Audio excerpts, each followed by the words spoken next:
नबसरनि बेरेखायै बिसार जागोन आरोखि सार्टिफिकेट लानानै बे एमपि जादों। जोङो बड'लेण्ड जनालि सरक मनसनिफ्राय फैदों आदा जनरलाल बसुमतारी ओमफ्राय हजों मजाबारि गामिनि रायजो राजाफोर ओमफ्राय नांदरबारि गामिनि रायजो राजाफोर दङ। दा बेयाव फैनायनि उद्देश्य जाहैबाय जों बे मजाबारि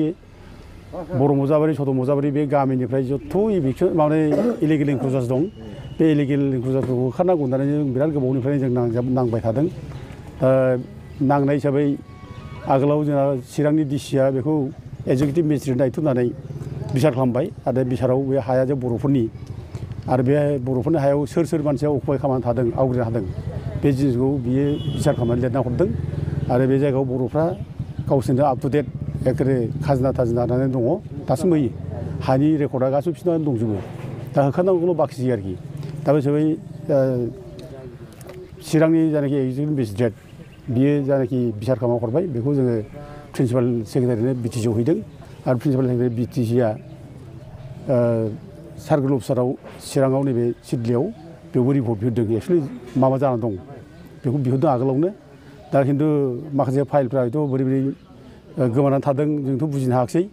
दा गोदानै दाखालि जोंना माने जयेन्ट सेक्रेटारिया बिटिसिना दानि नैबे सार्कोल अफिसारनाव रिपर्ट बिहरबाय जे बिदि स्टाफ कपि नांगौ बेयाव ट्रेस मेप नांगौ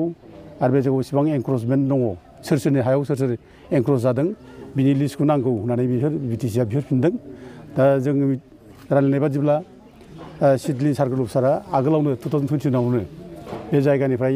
इलिगेल इनक्रुजारफोरखौ होखारनांगौ होननानै जेसेबां रिकुवारमेन्ट दं बेखौ बिहरदों आरोखि बेसेबां खरस जागोन मागोन बेसेबां पुलिस मिलिटारिनि प्रयजन जागोन बेयाव बेसेबां बुलडुजारनि प्रयजन जागोन बेखौ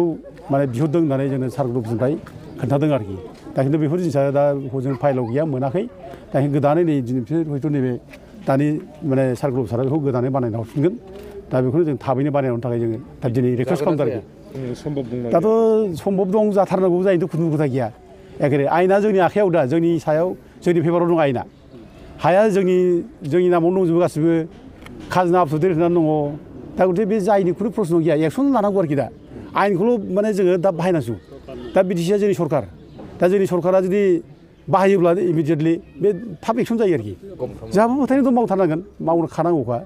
आरो आयेनाव दंखायो अर्डार दंखायो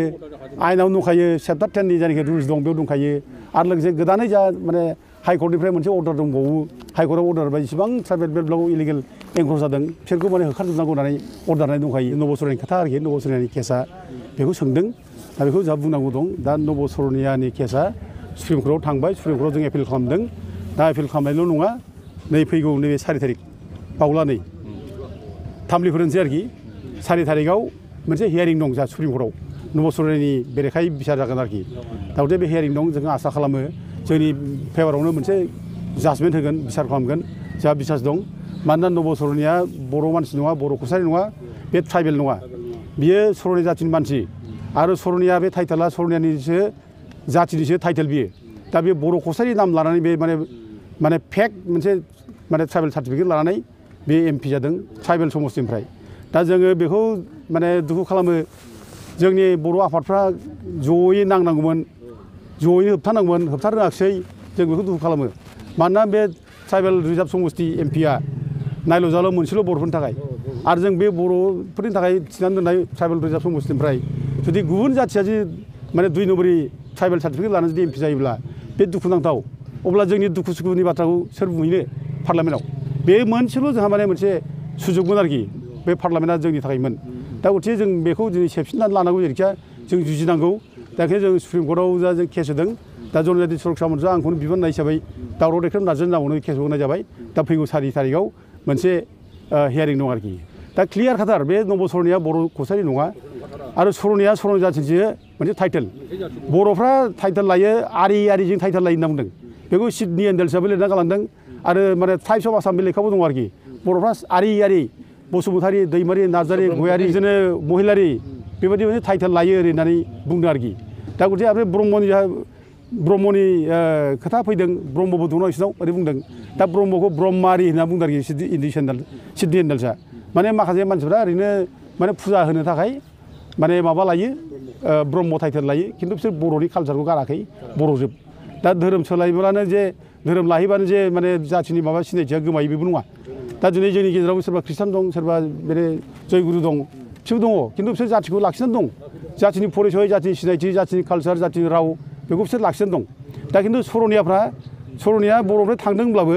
सर'निया आलादा जाथि दाहैबाय बिसोर रावबो गैलिया कालसारबो गैलिया जाथिनि परिसयबो गैलिया दा गथिखे बिसोर ट्राइबेल सार्टिफिकेट मोननो हाया बिसोर एसटि नङा बिसोरखौ माने अबिसि हिसाबै बिसोरखौ